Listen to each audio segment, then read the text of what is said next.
kepada Allah Subhanahu wa taala.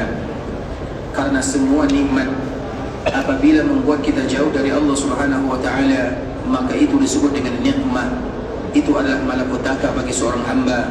Karena kita tidak akan bisa berbuat maksiat kepada Allah Subhanahu wa taala kecuali dengan nikmat yang Allah Subhanahu wa taala berikan. Sehingga nikmat yang akan membuat kita jauh dari Allah Subhanahu wa taala itu adalah malapetaka.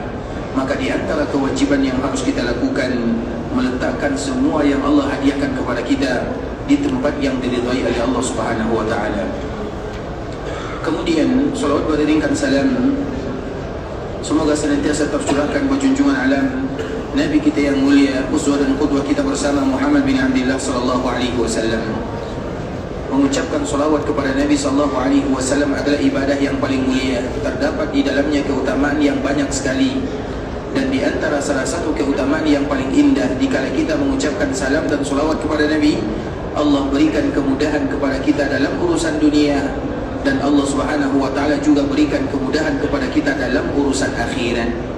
Kalau seandainya mengucapkan salam dan salawat kepada Nabi tidak memiliki keutamaan kecuali dua ini, maka cukup bagi kita untuk berlomba-lomba untuk memperbanyak mengucapkan salam dan salawat kepada Nabi sallallahu alaihi wasallam. Bersalawat kepada Nabi adalah salah satu di antara agar Allah memberikan kemudahan kepada kita dalam urusan dunia, dan bersalawat kepada Nabi sallallahu alaihi wasallam adalah di antara salah satu cara untuk mendapatkan kemudahan urusan di akhirat sana. Maka perbanyaklah mengucapkan salam dan salawat kepada Rasulullah sallallahu alaihi wasallam, karena semua kebaikan yang kita dapatkan dari ibadah salam dan salawat itu akan kembali kepada mereka yang mengucapkannya. Allahumma salli ala Muhammad wa ala ahli baitihi wa ala azwajihi wa dhurriyyatihi kama sallaita ala Ibrahim wa ala ali Ibrahim innaka Hamidum Majid. Allahumma barik ala Muhammad wa ala ahli baitihi wa ala azwajihi wa dhurriyyatihi kama barakta ala Ibrahim wa ala ali Ibrahim innaka Hamidum Majid. Ikhwatul Islam, saudara kaum muslimin, para tetamu Allah rahimani wa rahimakumullah. Pada kesempatan kali ini kita akan kembali melanjutkan pembahasan yang sebelumnya, yaitu masih berkaitan dengan ibadah, bagaimana supaya ibadah kita bisa diterima oleh Allah Subhanahu wa taala. Dan di antara salah satunya adalah bagaimana kita selalu ingat akan kalimat al-mutaba'ah. Al-mutaba'ah itu artinya adalah bagaimana setiap amal ibadah yang kita lakukan, maka kita jadikan Nabi sallallahu alaihi wasallam sebagai barometernya, sebagai contohnya. Dan kemarin kita telah menjelaskan ikhwatul Islam salah satu contoh, yaitu bagaimana para sahabat mereka betul-betul mencontoh Nabi sallallahu alaihi wasallam. Bahkan mereka bukan hanya mencontoh Nabi dalam perkara agama, perkara dunia pun mereka akan berusaha untuk mencontoh dan mencintai Nabi sallallahu alaihi wasallam. Kita senantiasa memberikan contoh ikhwatul Islam, yaitu hadis yang dibawakan oleh sahabat Anas bin Malik radhiyallahu taala anhu. Ini perkara dunia. Kalau perkara akhirat, dikala kita mencontoh Nabi sallallahu alaihi wasallam, itu adalah merupakan kewajiban. Tapi kalau perkara dunia, maka tidak demikian keadaannya. Anas bin Malik adalah salah seorang pembantu Nabi sallallahu alaihi wasallam yang sangat lama. Artinya dialah pembantu Nabi yang paling lama. Namanya adalah Anas bin Malik, salah seorang yang berasal dari Madinah, dan beliau membantu Nabi sallallahu alaihi wasallam 10 tahun lamanya. Artinya selama Nabi berada di kota Madinah, selama itu pula lah Anas bin Malik yang menjadi pembantu baginda Rasulullah sallallahu alaihi wasallam. Kemudian Anas bin Malik meriwayatkan sebuah kisah yang sangat indah. Aku sering makan bersama Nabi sallallahu alaihi wasallam. Kemudian dikala kami datang dan makan bersama Nabi sallallahu alaihi wasallam, maka aku melihat Nabi sallallahu alaihi wasallam yatatabba'u dubba. Dubba itu artinya adalah makanan, labu kalau bahasa kitanya. Yatatabba'u dubba. Jadi setiap kali Nabi sallallahu alaihi wasallam makan, maka Nabi akan mencari labu. Karena biasanya labu itu dijadikan sebagai, kalau di daerah sini dijadikan sebagai kari lah kalau istilah kitanya, kari ataupun yang sejenisnya. Kalau di kita, labu itu biasanya dibuat apa? Dibuat kolah ya, ataupun yang semisalnya. Jarang di antara kita yang buat labu dengan kari atau dengan gulai lah istilahnya. Kemudian di sini ikhwatul Islam, di antara tradisinya mereka membuat labu itu dengan kari. Nah, setiap kali Nabi ada makanan kemudian ada labu di dalamnya, maka Nabi SAW betul-betul mencarinya, mengambilnya. Artinya Nabi suka kepada makanan tersebut, Nabi suka kepada labu tersebut. Kemudian apa kata Anas bin Malik radhiyallahu taala anhu? Semenjak aku mengetahui Nabi SAW menyukai labu, maka semenjak itu pula lah aku pun menyukai labu. Dan kita yang mendengarkan hadis ini berusaha untuk juga menyukai kari labu. Bukan kolak labu ya, kari labu. Karena di sini tidak terkenal dengan kolak labu, tapi terkenal dengan kari labu. Artinya ikhwatul Islam, makanan itu perkara biasa. Mau kita suka kepada labu, mau kita tidak suka, itu perkara duniawi. Tapi yang kita ambil pelajaran darinya, lihat bagaimana sahabat Nabi SAW, mereka akan berusaha mencintai apapun yang dicintai oleh Nabi, walau sebelumnya mereka tidak cinta. Bahkan itu hanya perkara dunia, masalah makanan. Makanan tentunya setiap daerah punya makanan masing-masing, tidak sama. Dan tidak wajib hukumnya bagi kita mencintai makanan orang lain. Begitu juga tidak wajib hukumnya bagi kita mencintai makanan yang disukai oleh Nabi. Karena daerah berbeda, lisan juga tidak sama. Itu perkara dunia. Tapi kita ingin mengambil contoh dari sahabat Anas bin Malik. Anas ini berasal dari Madinah, Nabi berasal dari Mekah. Maka Madinah bisa jadi memiliki makanan yang berbeza antara satu dan yang lainnya. Kemudian di kota Islam, Anas menyebutkan dikala Nabi berada di kota Madinah, Anas masih kecil, 9-10 tahun, dan dia membantu Nabi selama 10 tahun di kota Madinah. Artinya selama Nabi berada di sini, Anas yang menjadi pembantu Nabi SAW. Kemudian dikala ikut makan bersama Nabi, diundang, karena kebetulan pada waktu itu yang mengundang Nabi adalah tukang jahit atau tukang pakaian. Jadi tukang pakaian ini mengundang Nabi karena memang di antara salah satu hak yang harus ditunaikan oleh seorang muslim adalah menjawab undangan. Itu merupakan di antara salah satu hak seorang muslim terhadap muslim yang lainnya, atau kewajiban yang harus kita tunaikan. Kalau kita diundang, siapapun yang mengundangnya, selama dalam undangan tersebut tidak ada dosa dan maksiat kepada Allah Azza wa Jal, maka kewajiban kita adalah untuk mengabulkannya. Nabi SAW tidak pernah pilih-pilih. Yang mengundang Nabi pada kali ini adalah tukang jahit. Makanan yang dia sediakan hanya labu. Kalau bahasa kitanya, ada undangan, kemudian yang kita sediakan hanya sayur saja. Begitulah seolah-olah Nabi SAW. Dan Nabi tetap menjawabnya, atau Nabi pergi kepada undangan tersebut. Kemudian Nabi memakan labu, dan Anas yang mengawankan Nabi. Maka apa kata Anas? Saya memperhatikan Nabi sangat suka kepada labu, maka semenjak itu pula lah aku pun menyukai apa yang disukai oleh Nabi SAW. Artinya Anas tidak suka, tapi dikala dia melihat Nabi menyukainya, maka dia melatih diri untuk mencintai apapun yang dicintai oleh Nabi, bahkan walau perkara dunia yang tidak diwajibkan bagi kita untuk mengamalkannya.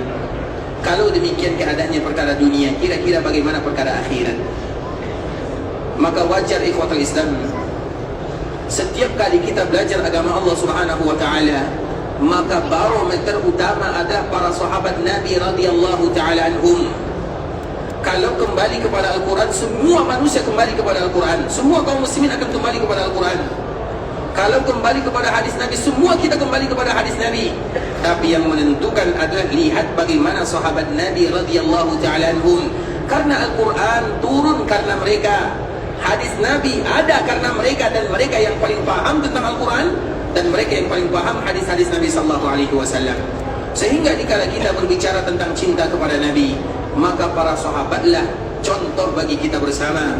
Bagaimana mereka betul-betul mencintai Nabi sallallahu alaihi wasallam, dan mereka tidak akan pernah mau merubah apa yang dilakukan oleh Nabi kecuali demi kemaslahatan. Contoh yang lain misalnya, dikala terjadi perang Badar ikhwatul Islam pada tahun kedua Hijriah, yang disebut dengan Badar Al-Kubra. Karena Badar itu ada beberapa kejadian yang ada di dalamnya, disebut dengan Badar. Bahkan setelah perang Uhud ada juga disebut dengan Badar. Hanya saja Badar setelah perang Uhud ini tidak terjadi peperangan di sana. Juga ada perang Badar namanya, yaitu setelah perang Uhud. Namun Badar yang diabadikan oleh Allah Subhanahu wa taala adalah Badar yang terjadi pada tahun kedua Hijriah, di mana tahun ini adalah tahun diwajibkan ibadah puasa bagi kaum muslimin. Kemudian ikhwatul Islam, Nabi dan para sahabat dikala mereka sedang berpuasa, mereka pergi menuju Badar. Dan Badar itu adalah tempat yang masyhur. Jadi Badar itu bukan datang secara tiba-tiba, tidak. Badar itu sesuatu tempat yang ma'ruf, dijadikan pertemuan. Kalau ada pasar dadakan, pertemuan dadakan, maka biasanya pertemuan tersebut terjadi di Badar. Jadi pertemuan Nabi dengan orang-orang musyrikun di Badar, karena memang itu adalah tempat yang biasa dilakukan pertemuan di sana. Kemudian dikala terjadi peperangan Badar, ikhwatul Islam, maka Nabi SAW bersama para sahabatnya yang jumlahnya kurang lebih 313 sampai 319 orang, Nabi SAW membuat pasukannya berbaris di suatu tempat. Kemudian ada salah seorang sahabat yang ahli dalam peperangan mengatakan, "Ya Rasulullah, apakah tempat dan lokasi ini engkau menentukan karena wahyu dari Allah atau semata-mata pendapat darimu?" Maka di saat itulah ikhwatul Islam, Nabi SAW mengatakan, "Ini adalah pendapatku, aku melihat bahwa ini adalah tempat yang terbaik." Artinya bukan wahyu dari Allah. Kenapa sahabat mengatakan yang demikian? Karena kalau Nabi mengatakan wahyu dari Allah, maka dia akan sami'na wa ata'na, tidak akan lagi memberikan masukan dan pendapat kepada Nabi SAW. Tapi kalau seandainya itu hanya sekedar pendapat Nabi SAW dan Nabi mengatakan ini pendapatku, kata Nabi, maka di saat itulah sahabat ini mengatakan, "Ya Rasulullah, sesungguhnya tempat yang terbaik bukan di sini, tapi di bagian atas." Dan Nabi SAW menerima pendapat orang tersebut. Kemudian pada akhirnya Nabi SAW mengalihkan para sahabatnya. Artinya apa, ikhwatul Islam? Para sahabat Nabi, mereka tidak akan banyak bertanya tentang apa yang dilakukan oleh Nabi SAW, kecuali demi kemaslahatan. Dan itu semuanya hanya perkara dunia. Contoh yang lain misalnya, dikala Nabi SAW datang ke kota Madinah, dan penduduk Madinah adalah orang yang ahli dalam perkebunan, sedangkan Nabi ahli dalam perdagangan. Orang-orang Mekah rata-rata ahli dalam perdagangan.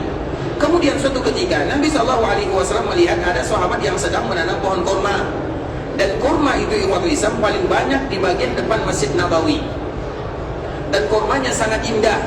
Dan salah satu korma yang paling indah adalah korma yang dimiliki oleh sahabat Anas bin Malik radhiyallahu ta'ala anhu, dan juga sahabat-sahabat yang lainnya. Kemudian dikala Nabi memperhatikan para sahabat mereka berkebun, kemudian mereka mengkawinkan korma antara satu dengan yang lainnya, maka Nabi pun mengatakan, "Saya lihat korma tersebut lebih baik tidak dikawinkan daripada dikawinkan." Dikala Nabi mengatakan kalimat ini, semua sahabat berhenti mengawinkan korma, semuanya. Kemudian setelah mereka tidak mengawinkan korma, tambah banyak bertanya. Coba lihat bagaimana mudahnya mereka menerima apa yang disebutkan oleh Nabi, padahal itu perkara dunia. Kemudian setelahnya, dikala mereka mengindahkan perkataan Nabi, dikala musim panas, karena biasanya musim panas itu adalah musim di mana korma itu berbuah. Makanya di era semakin panas, maka semakin bagus kormanya. Dan di antara daerah yang paling punya musim panas, bahkan panas yang lain dari yang lain, adalah kota Madinah. Maka dengan itu pula lah di antara salah satu nama kota Madinah adalah Zatun Nakhlin. Zatun Nakhlin itu artinya adalah daerah yang memiliki pohon korma khusus. Karena korma yang ada di kota Madinah tumbuh di dalam tanah haram, tidak sama nilainya dengan korma yang tumbuh di luarnya. Sehingga bagi kita yang ada di kota Madinah, kalau Allah berikan rezeki dan ingin mencari korma, cari korma yang tumbuh di dalam kota Madinah. Dan korma yang paling utama di antara korma-korma tersebut dikenal dengan ajwa. Kalaupun seandainya kita tidak sanggup membelinya, maka cari korma yang tumbuh di kota Madinah. Masih banyak korma yang tumbuh di kota Madinah dan di bagian tanah haram. Karena tidak sama nilainya korma yang tumbuh di dalam kota Madinah, di daerah tanah haram, dengan korma yang tumbuh di luarnya. Maka cari, kalau ada di antara kita yang punya rezeki, hadiah yang terindah untuk diri sendiri yang pertama kali. Kalau seandainya sulit bagi kita memberikan hadiah kepada yang lain, atau karena terlalu berat bebannya, maka carikan untuk diri kita korma yang tumbuh di dalam tanah haram kota Madinah. Karena itu merupakan di antara salah satu nama kota Madinah disebut dengan Zatun Nakhlin. Zatun Nakhlin itu yaitu daerah yang memiliki pohon korma khusus. Kemudian ikhwatul Islam, ketika musim panas, maka korma yang tadi ditanam oleh para sahabat tidak berbuah, atau ada pun yang berbuah tapi hasilnya tidak bagus. Kemudian mereka datang kepada Nabi SAW. Mereka mengadu kepada Nabi, "Ya Rasulullah, korma yang kami tanam dan kami tidak kawinkan, tidak ada yang tumbuh. Kalaupun ada yang tumbuh, ada yang berbuah, tapi buahnya tidak bagus, maka apa kata Nabi SAW? Antum a'lamu bi umuri dunyakum. Masalah dunia, kalian yang lebih paham daripada diriku, kata Nabi. Kemudian setelahnya para sahabat kembali mereka mengkawinkan kurma, kemudian mereka mendapatkan hasil yang begitu indah dan luar biasa. Tapi yang ingin kita ambil ikhwatul Islam, coba lihat bagaimana para sahabat dikala Nabi SAW mengatakan, aku melihat bahwa kurma itu tidak perlu dikawinkan, semua mereka taat tanpa banyak bertanya. Dan itulah semestinya kita sebagai umat Nabi SAW, setiap kali kita beribadah kepada Allah Subhanahu wa Ta'ala, maka jadikan barometer dan ukuran kita bersama adalah Nabi. Dikala kita salat, kita pun bertanya bagaimana Nabi salat. Dikala Nabi SAW ruku', kita bertanya bagaimana Nabi ruku', apa doa yang dibaca oleh Nabi. Dikala Nabi sujud, kita bertanya bagaimana keadaan Nabi sujud. Dikala Nabi salam, apa yang dibaca oleh Nabi SAW, tanya, pelajari, agar kita beribadah tidak di luar daripada konsep yang diajarkan oleh Nabi SAW. Dan kemarin kita membawakan contoh ikhwatul Islam, kita ulang lagi contoh yang kemarin kita bawakan, yaitu kejadian yang berlaku kepada sahabat, peristiwa yang terjadi di zaman Muawiyah dan Abdullah bin Abbas. Muawiyah ini ikhwatul Islam dikala melaksanakan ibadah haji, berpapasan dengan haji yang dilakukan oleh sahabat Abdullah bin Abbas. Maka Muawiyah dikala sampai di Makkah, di Ka'bah al-Musharrafah, maka beliau memegang Hajar Aswad, kemudian memegang rukun Iraqi, itu rukun yang sejajar dengan daerah Irak. Kemudian rukun Syami yang sejajar pula dengan daerah Syam. Kemudian rukun Yamani, disebut dengan rukun Yamani karena dia sejajar dengan daerah Yaman, atau dia berada di bagian kanan Hajar Aswad, Yamin. Kemudian disebut dengan rukun Yamani. Makanya daerah Yaman yang dipuji oleh Nabi adalah yang sejajar dengan Hajar, yang sejajar dengan rukun Yamani. Semua daerah yang ada di belakang Taif itu disebut dengan Yaman. Jadi daerah Yaman itu ikhwatul Islam, sebagaimana Nabi mengutus sahabat Mu'adz bin Jabal, sebagaimana Nabi mengutus sahabat Ali bin Abi Thalib, dua sahabat ini adalah orang yang diutus ke daerah Yaman. Yaman mana? Yaman itu kalau seandainya kita lihat hadis-hadis Nabi SAW, maka semua daerah yang ada di belakang Taif disebut dengan Yaman. Dan termasuk salah satunya adalah daerah yang ada Yaman sekarang dinamakan. Tapi kalau dulu semua Yaman itu masuk, yang ada di belakang Taif sampai ke daerah sekarang. Jadi Yaman itu sangat luas. Kenapa demikian? Karena orang-orang Ansar itu rata-rata mereka berasal dari Yaman. Orang-orang Ansar mereka itu berasal dari Yaman. Makanya Nabi SAW menyebutkan orang yang pertama kali minum dari telaga Nabi adalah orang-orang muhajirin, orang-orang fakir dari kalangan muhajirin. Dan yang kedua minum dari telaga Nabi di akhirat adalah orang-orang Yaman. Apa makna orang-orang Yaman? Yaitu orang-orang Ansar, karena mereka semuanya berasal dari Yaman. Yaman yang mana? Yaman mulai dari belakang Taif, semuanya disebut dengan daerah Yaman. Kemudian ikhwatul Islam, rukun Yamani. Jadi Muawiyah dikala berada di Ka'bah al-Musharrafah, dipegangnya Hajar Aswad, diciumnya. Sampai di rukun yang lainnya, rukun Iraqi dipegangnya juga. Sampai di rukun Syami dipegangnya juga. Sampai di rukun Yamani dipegangnya juga. Kemudian dikala beliau melakukan yang demikian, diperhatikan oleh sahabat Abdullah bin Abbas. Kemudian Abdullah bin Abbas bertanya kepada Muawiyah. Mereka sama-sama sahabat kecil. Abdullah bin Abbas sepupu Nabi, ayahnya adalah Al-Abbas, dan Al-Abbas itu satu-satunya paman Nabi yang tersisa. Nabi punya paman 10 orang. Dalam riwayat yang lain 12 orang.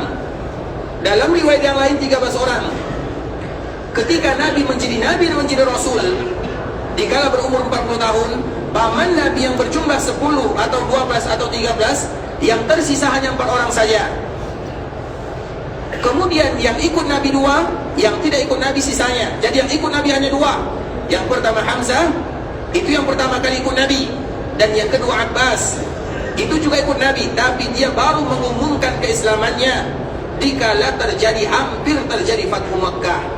Dia sudah Islam, tapi dia menyembunyikan keislamannya. Sedangkan Hamzah ikhwatul Islam, Hamzah meninggal dikala terjadi perang Uhud. Jadi satu-satunya yang tersisa dari keluarga Nabi adalah Al-Abbas. Maka Al-Abbas itu disebut dengan Ahlul Bait. Al-Abbas, kemudian anaknya Abu Talib, Ja'far, kemudian Ali, itu semuanya adalah Ahlul Bait. Karena ada tiga. Yang pertama azwaj, yaitu istri Nabi. Yang kedua Ahlul Bait, keluarga Nabi. Dan yang ketiga zurriyat, yaitu keturunan Nabi SAW. Semuanya adalah orang-orang yang mulia, dan semuanya adalah orang-orang yang dicintai oleh Nabi. Dan kewajiban kita kepada tiga golongan ini, tiga kelompok ini, tiga sifat yang disebutkan oleh Nabi, maka kita harus mendoakan mereka dalam salam dan selawat yang kita baca. Makanya di awal muqaddimah kita selalu membaca selawat yang sangat indah, yang dibawakan oleh sahabat Utsbah bin Amir, yang dikeluarkan oleh Imam Ahmad dalam kitabnya Musnad. Allahumma salli ala Muhammad wa ala ahli baitihi wa ala azwajihi wa dhurriyyatihi.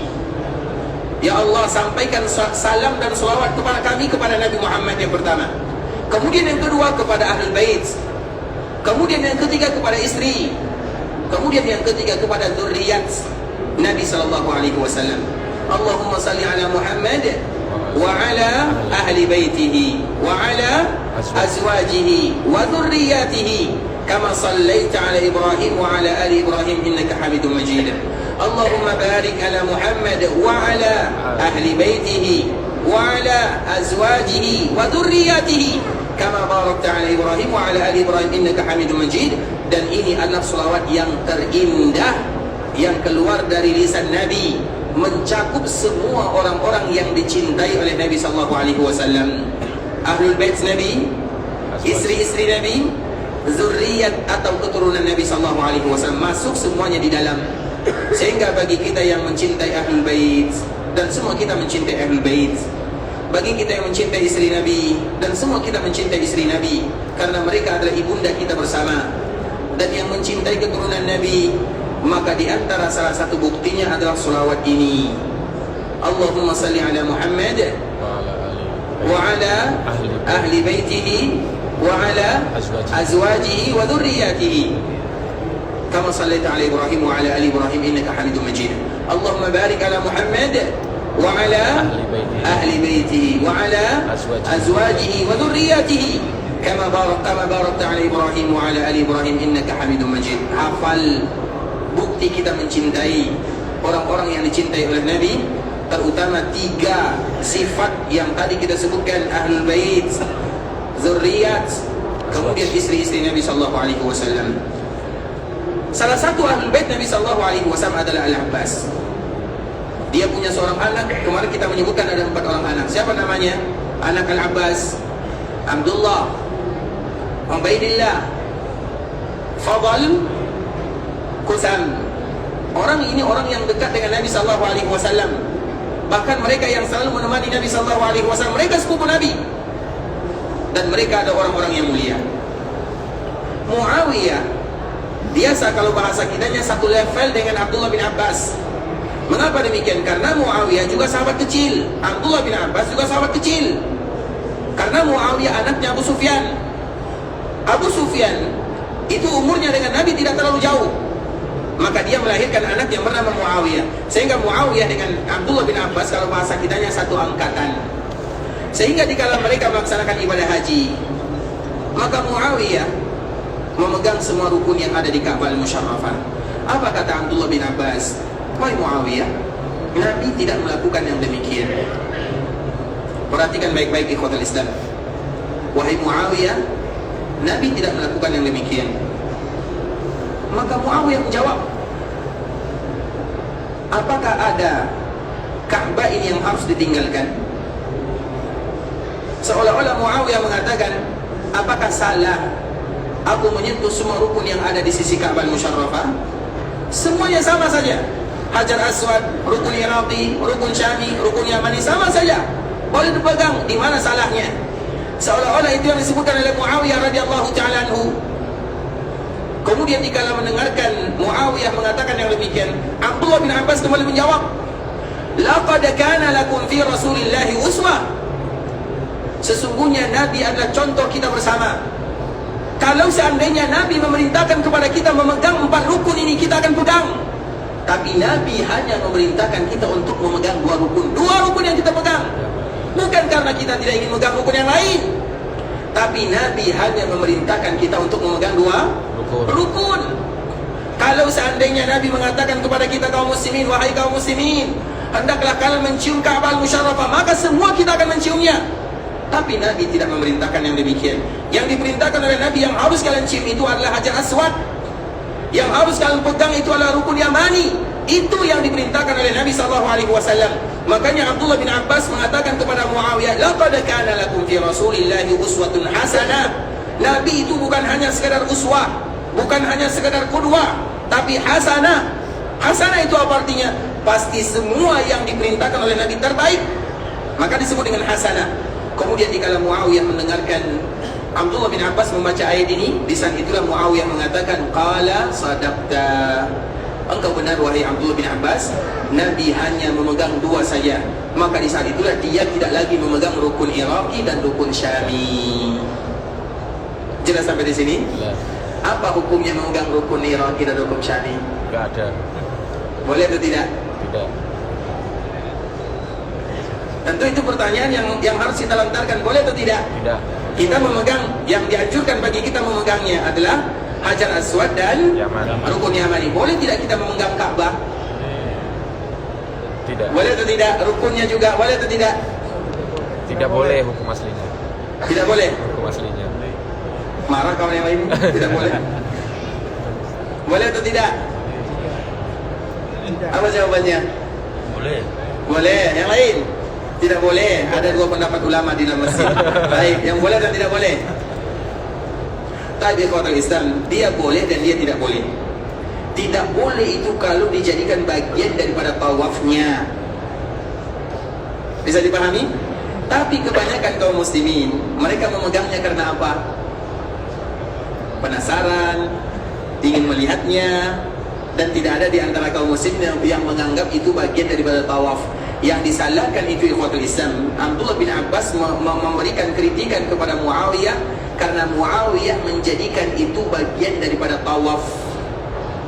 Tapi kebanyakan kaum muslimin, kalau ada di antara mereka yang beranggapan itu ada bagian daripada tawaf, maka masuk ke dalam kategori yang disebutkan oleh sahabat Abdullah bin Abbas. Tapi biasanya kita melihat Ka'bah, memegang kain Ka'bah, apa tujuannya? Penasaran. Lebih kepada penasarannya. Tapi kalau bagian ibadahnya itu hanya 2. Yang pertama Hajar Aswad, dan yang kedua itu adalah rukun Yamani. Kejadian ini bukan pertama kali. Di zaman Umar juga terjadi yang demikian. Ada sahabat yang memegang semuanya, dipegang semuanya, dari Hajar Aswad sampai rukun Iraqi, sampai rukun Yamani, sampai rukun Syami, sampai rukun Yamani. Kemudian Umar mengatakan, kenapa kamu melakukan yang demikian? Pernahkah Nabi mencontohkan yang demikian dikala? Pernahkah kamu umrah bersama Nabi? Orang ini mengatakan pernah. Kamu melihat Nabi melakukan yang demikian? Tidak. Kalau Nabi tidak melakukan, kenapa kita melakukannya? Jadi dalam masalah agama yang ditanya bukan apa larangannya, tapi apa perintahnya. Setiap kali kita beribadah, yang ditanya itu bukan mana larangannya. Karena kalau ditanya larangan ikhwatul Islam, maka tentu akan terbuka fitnah yang sangat luar biasa. Dikala kita sholat subuh 3 rakaat, mana larangannya? Tidak ada. Ada yang melarang? Tidak ada. Sholat zuhur 1 rakaat ada yang larang? Tidak ada. Tapi mana perintahnya? Itulah dalam masalah agama. Kalau masalah dunia baru, mana larangannya? Dikala kita misalnya melakukan sesuatu yang baru, pembaharuan, kemudian yang kita tanya, ada orang yang memprotes, kenapa kamu melakukan demikian? Maka yang ditanya, mana larangannya? Baru. Kalau itu urusan dunia. Tapi urusan agama, mana perintah yang diperintahkan oleh agama? Terlepas daripada itu semua ikhwatul Islam, contoh yang lain. Umar bin Khattab radhiyallahu ta'ala anhu, di antara salah satu sunnah tawaf. Tawaf itu ada rukun, ada wajib, ada sunnah. Berapa rukun umrah? Umrah itu ada rukunnya, ada wajibnya, ada sunnahnya. Berapa rukun umrah? 5. Siapa yang jawab? Angkat tangan. Baik, kita dahulukan yang tua ya, baik. Yang pertama? Yang pertama niat, Pak. Niat, baik. Yang kedua? Tawaf. Tawaf. Yang ketiga? Sa'i. Sa'i. Yang keempat? Cukur rambut. Cukur rambut. Yang kelima? 3 atau 4 atau 5? 5 cuma saya yang lupa satunya Pak. Cuma lupa ya. Tertib. Masya Allah, semoga memberikan manfaat ya. Silakan. Masya Allah. Alhamdulillah, terima kasih banyak. Semoga memberikan manfaat walau jawabannya salah. Baik.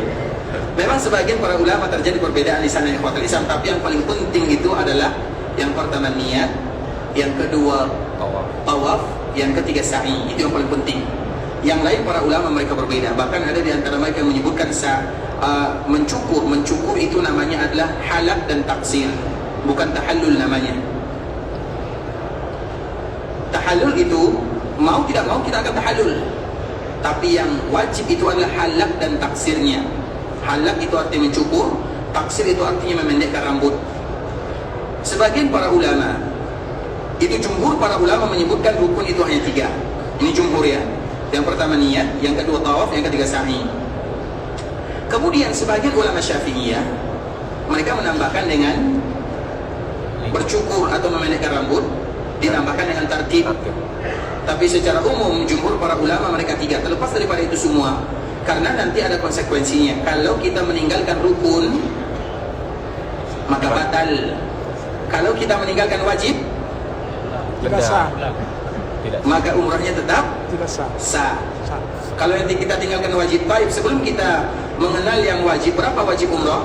2 Yang pertama melewati mikot. 1 mikot, yang kedua cukur rambut. cukur rambut, yang ketiga 2 dua ya, baik. Pak, 2. Wajibnya yang pertama tidak boleh melewati mikot kecuali dengan pakaian ihram. Kalau kita melewati mikot yang telah disebutkan oleh Nabi, dan salah satunya biasanya alhamdulillah sekarang zaman diberikan kemudahan oleh Allah Azza wa Jalla. Tidak boleh di antara kaum muslimin yang melewati miqat kecuali itu telah memakai pakaian ihram. Sedangkan masalah niat itu sangat mudah. Berniat itu tidak mesti berwudhu. Berniat itu juga tidak mesti mandi. Terutama bagi kita yang perjalanannya menuju Jeddah. Jeddah itu miqat atau tidak? Tidak. Jeddah itu miqat atau tidak? Ya lam. Kalau kita mengatakan miqat itu bukan Jeddah, banyak kawan-kawan kita yang akan kena dam hari ini. Jeddah itu miqat kalau kita berasal dari Afrika. Kalau kita dari mana? Eropa atau Afrika? Asia. Kalau orang Asia, maka miqatnya bukan Jeddah. Bisa dipahami? Sedangkan sebagian saudara-saudara kita yang berasal dari Eritrea, Sudan, Mesir dan yang semisalnya itu boleh mereka menjadikan miqatnya adalah Jeddah. Tapi kita bukan dari sana. Masalahnya kita bukan berasal dari sana. Dan biasanya bagi kita rata-rata kebanyakan kita pesawatnya menuju Jeddah.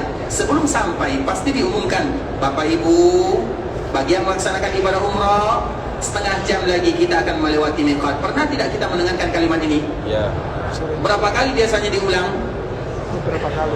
3 kali. 3, ada yang 5 kali, bahkan ditambah lagi oleh para pembimbing masing-masing. Artinya bahwa miqat itu sebelum sampai di Jeddah. Kalau ada yang baru bermiqat, ingat ya, baru niat sudah pasti, baru yang memakai pakaian ihramnya dikala sampai di Jeddah, maka berarti mereka meninggalkan Miqat. kewajiban. Kalau mereka meninggalkan kewajiban, apa dendanya? Ada kafarat, dan kafaratnya ada 2. Yang pertama adalah dam, dan yang kedua berpuasa 10 hari. Silakan dia lakukan mana yang Allah mudahkan untuknya. Ada di antara kita yang mudah membayar dam, silakan. Ada di antara kita yang tidak sanggup, maka silakan dengan berpuasa. Artinya dikembalikan kepada kita. Makanya kita harus tahu ikhwatul Islam bahwa Jeddah itu miqat, tapi bagi saudara kita ada di sana.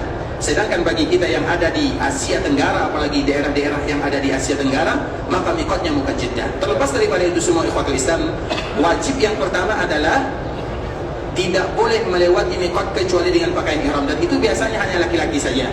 Sedangkan yang perempuan itu diberikan kebebasan, pakaiannya bebas, warnanya juga bebas. Sedangkan kita laki-laki pakaiannya tidak boleh berjahit, artinya tidak boleh membentuk badan. Makanya dianjurkan bagi kita yang punya pakaian ihram, warnanya bebas, walaupun yang dianjurkan warna putih. Dan dianjurkan bagi kita untuk tidak membuat pakaian ihram membentuk badan.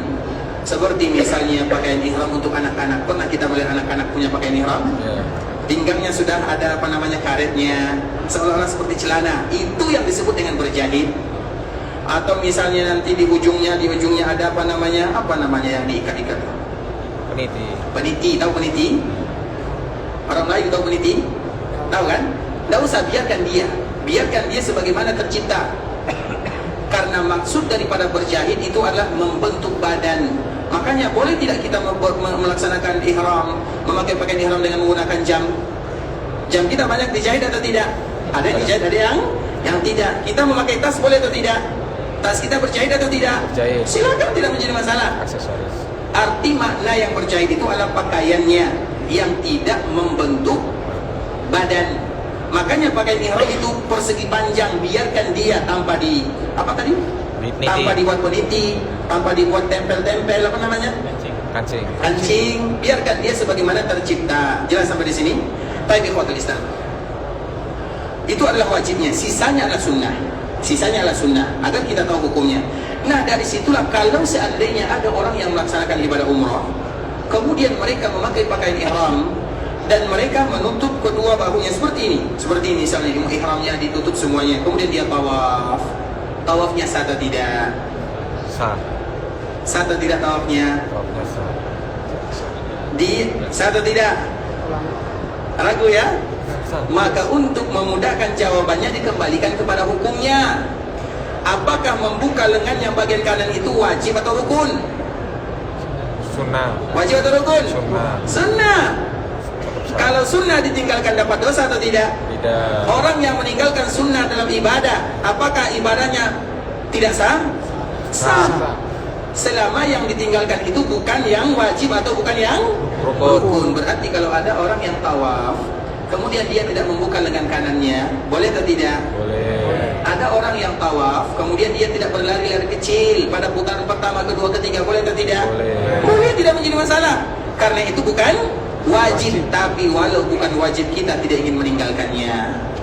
Maka dari situlah kita harus paham mana rukun, mana wajib, mana sunnah. Di luar daripada 5 ini, maka itu hukumnya sunnah. Misalnya dikala kita selesai tawaf, kita tidak salat, boleh atau tidak? Boleh. Boleh. Misalnya kita selesai tawaf, kita tidak minum zam-zam, boleh atau tidak? Boleh. Boleh. Tapi kita tidak ingin meninggalkannya, hanya saja kita ingin menyebutkan hukumnya. Itulah gunanya kenapa kita harus membezakan mana wajib, mana rukun, mana sunnah. Karena kalau seandainya tertinggal, maka di saat itulah nanti kita melihat konsekuensinya. Seperti misalnya ada orang yang setelah dia sa'i di siang hari, kemudian dia ingin pulang ke hotelnya dan dia belum mencukur rambutnya. Tiba-tiba dikala di luar masjid, dia menutup rambutnya dengan pakaian ihramnya karena panas. Apa yang harus dia lakukan? Bisa dipahami pertanyaannya? Misalnya dia tawaf, kemudian dia sa'i, dia ingin bercukur atau memendekkan rambutnya. Di siang hari dia keluar, karena mungkin tidak kita dapatkan mencukur rambut. Dan ingat di ikhwatul Islam, mencukur rambut, pilih mencukur atau memendekkan, tidak menjadi masalah. Tapi lebih baik untuk mencukur rambut. Rambut kita itu tinggalkan di Mekah.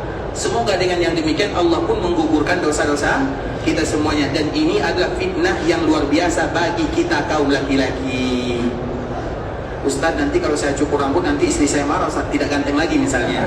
Banyak alasannya. Karena tidak semua di antara kita yang pergi umrah berani mencukur rambutnya. Ada yang hanya diambil sedikit. Karena bisa jadi karena rambut itu adalah keindahan bagi laki-laki. Kemudian keindahan itu kita tinggalkan karena Allah, maka disitulah pahala yang luar biasa. 3 kali Nabi mendoakannya. Maka siapapun yang melaksanakan ibadah umrah ikhwatul Islam, ingat, tinggalkan rambut itu di sini. Semoga dengan kita meninggalkan di sini karena Allah, maka gugur pula semua dosa-dosa yang kita lakukan. Siap ya? Cukur rambut? Siap. Masih banyak muka-muka masam kan?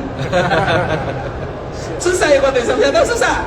Apalagi yang rambutnya bagus, apalagi yang bekerja di kantoran, tinggalkan semuanya karena Allah. Kecuali kalau darurat. Darurat itu apa artinya? Seperti misalnya ada sakit, penyakit di rambutnya, baru darurat namanya.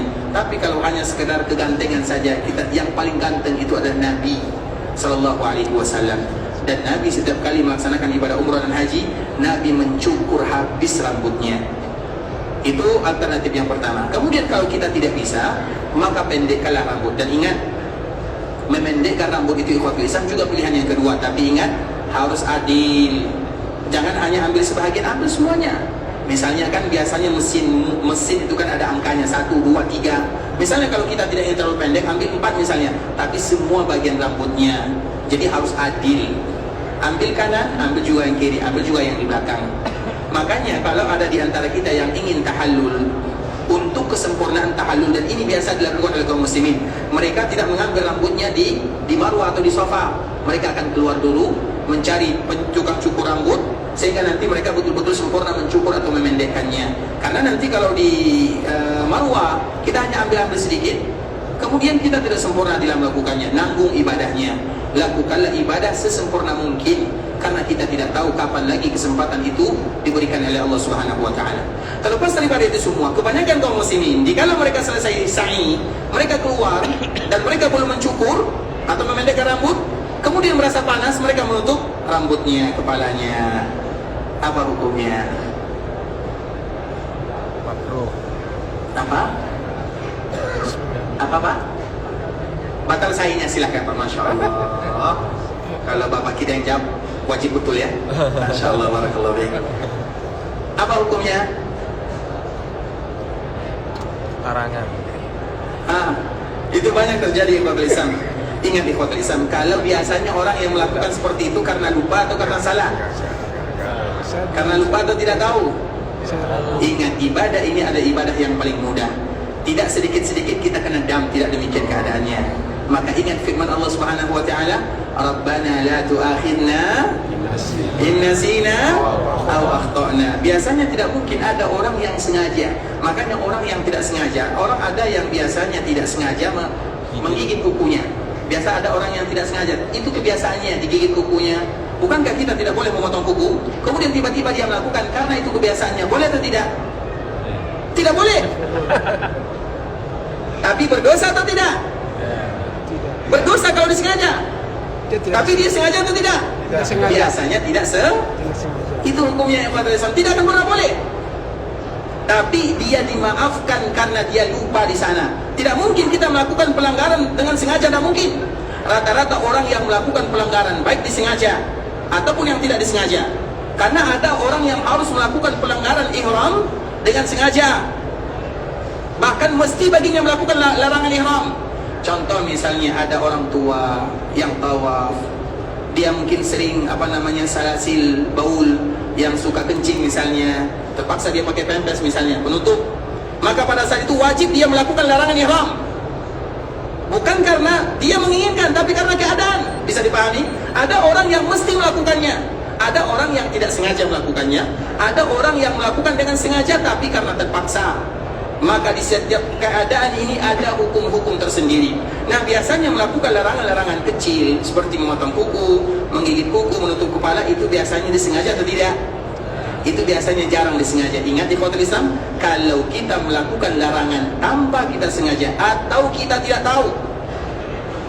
tahu, maka di saat itu masuk ke dalam firman Allah, Rabbana la tu'akhidna in nasina aw akhtana. Jelas sampai di sini? Baik, ikhwatul Islam. Kita kembalikan kepada Umar bin Khattab radhiyallahu taala anhu. Umar bin Khattab radhiyallahu taala anhu, dikala dia melaksanakan ibadah haji di zaman kepemimpinannya, maka dia ingat akan kenangan dia bersama Rasulullah sallallahu alaihi wasallam. Kemudian dikala dia sampai di Mekah Al-Mukarramah, maka dia memulai tawafnya. Kemudian dikala dia tawaf, dia ramal. Ramal itu adalah ibadah yang tidak terpisahkan dengan ittiba'. Ittiba' itu artinya membuka lengan yang bagian kanan, tapi hukumnya adalah sunnah. Ingat baik-baik. Kita tidak meninggalkannya. Tapi kalau ada yang lupa atau karena keadaan tangannya sakit, kemudian dia tutup, maka tidak menjadi masalah. Karena hukumnya tidak wajib, tidak pula rukun. Karena dia identik dengan ramal. Ramal itu berlari-lari kecil dari Hajar Aswad. Ingat, bagi kita yang ingin berlari-lari kecil, dari Hajar Aswad sampai Rukun Yamani. Sedangkan dari Rukun Yamani menuju Hajar Aswad itu berdoa, yaitu dengan mengucapkan Rabbana Atina, sehingga dia tidak berlari lagi. Kemudian putaran yang kedua berlari lagi dari Hajar Aswad menuju Rukun Yamani, sampai Rukun Yamani ke Hajar Aswad, berjalan biasa. Kemudian putaran yang ketiga begitu juga. Kemudian setelahnya dia pun berjalan biasa sampai putaran terakhir. Namun walau demikian semua hukumnya adalah sunnah. Artinya dianjurkan bagi kita melakukannya kalau dimudahkan. Tapi kalau tidak dimudahkan karena macet, orang banyak, maka berjalan biasalah. Tapi kita tetap ingin melakukannya. Sesekali pada putaran pertama, kedua, ketiga kita berlari-lari kecil. Lari-lari kecil itu artinya walaupun kita melangkahnya tidak terlalu jauh, sedikit-sedikit untuk tetap melakukan sunnah. Karena apabila kita melakukan yang demikian, pahalanya tentu lebih daripada orang yang meninggalkannya. Karena kita di sini ikhwatul Islam bagaimana berburu pahala. Tidak ada momen di dalam kita beribadah kecuali tujuan kita bersama adalah berburu pahala. Kita tidak tahu, bisa jadi yang sunnah kita masuk surga, yang wajib kita tidak masuk surga dengannya. Kita tidak tahu. Maka jangan pernah menganggap remeh suatu ibadah yang kita lakukan karena Allah Subhanahu wa taala. Kemudian ikhwatul Islam, Umar dikala dia berlari ramal, maka dia pun bertanya, "Fama lana lirramal?" Kenapa sih kita harus berlari dari kecil? Padahal berlari kecil itu ikhwatul Islam ada sejarahnya, yaitu ketika Nabi melakukan umrah pada tahun ke-7 Hijriah. Nabi melakukan umrah 4 kali. Yang pertama umrah Hudaybiyah pada tahun ke-6. Yang kedua umrah Qadiyah atau umrah Qadha pada tahun ke-7. Yang ketiga umrah Ji'rana pada tahun ke-8 setelah terjadi Fathu Makkah. Kemudian yang keempat adalah umrah ma'al hajj, umrah yang disertai dengan haji. Karena Nabi melakukan haji qiran, bukan haji tamattu dan bukan pula haji ifrad. Itu adalah haji Nabi SAW. Hanya saja Nabi menganjurkan umatnya melakukan haji tamattu, sedangkan Nabi melakukan haji qiran. Itulah umrah Nabi SAW. Umrah yang pertama disebut dengan umrah Hudaybiyah. Umrah di mana sampainya Nabi di Hudaybiyah, maka Nabi tidak boleh masuk ke Mekah Al-Mukarramah. Nabi dihalangi. Sehingga dikala Nabi sampai di Hudaybiyah, Nabi memerintahkan para sahabatnya untuk mencukur rambutnya, kemudian menyembelih hewannya. Karena mereka tidak jadi melaksanakan ibadah umrah, tidak boleh tawaf, tidak boleh masuk tanah haram.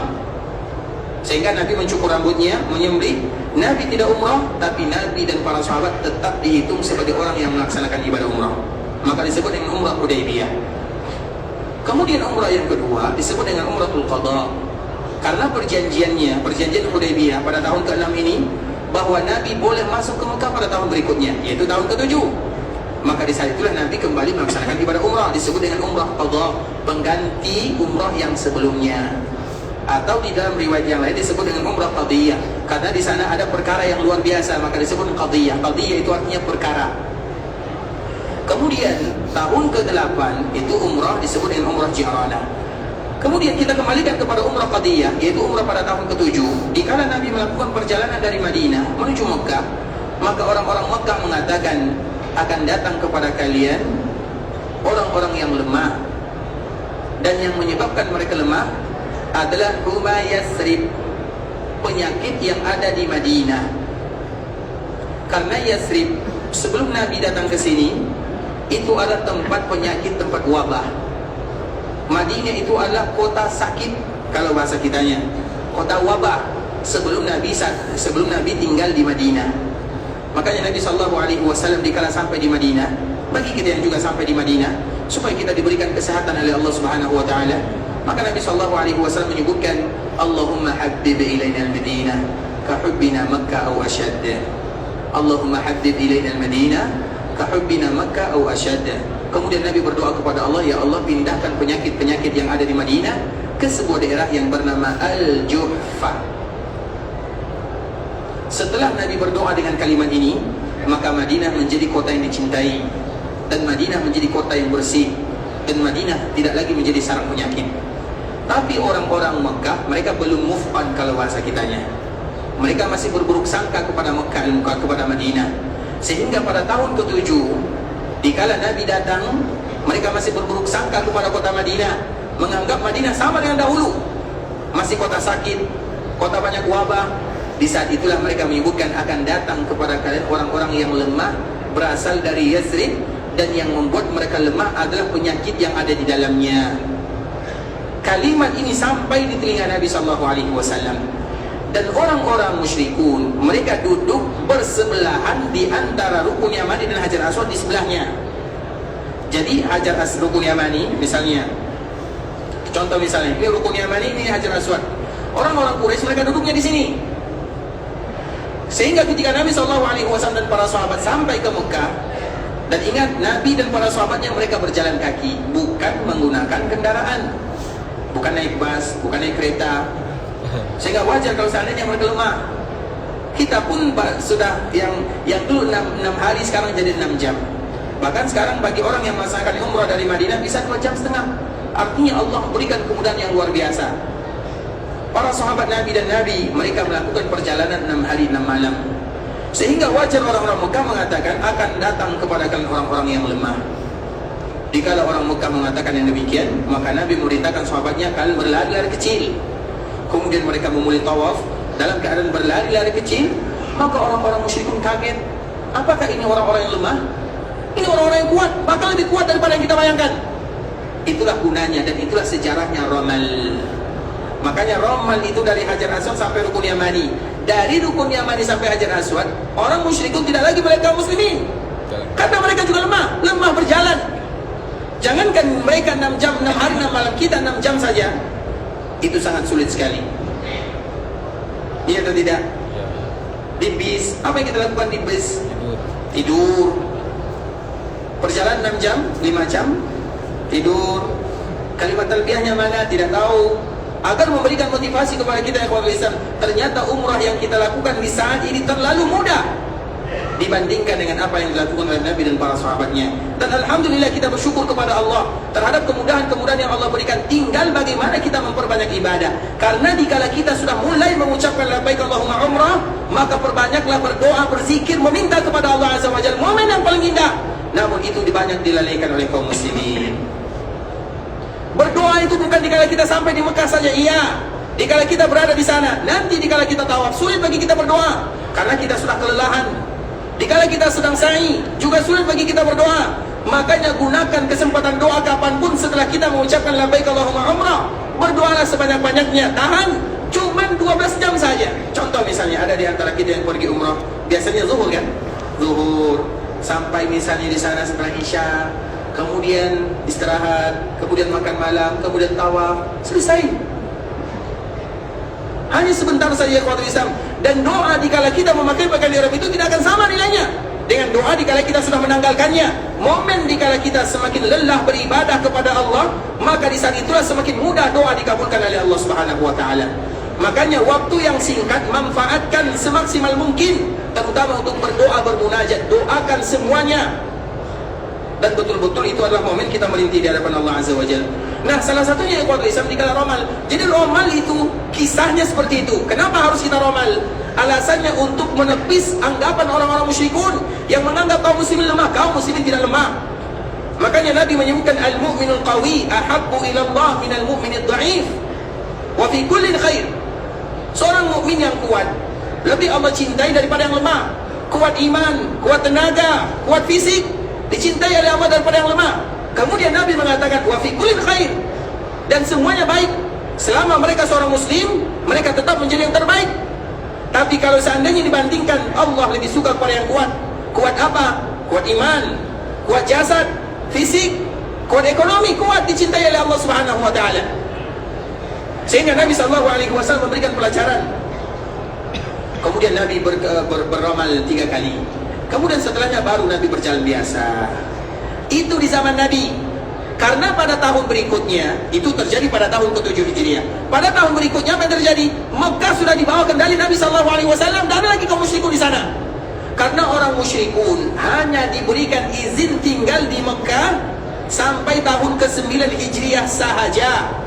Setelah tahun ke-9 Hijriah, mereka diberikan pilihan. Kalau kalian ingin tetap tinggal di tanah haram Mekah, masuk Islam.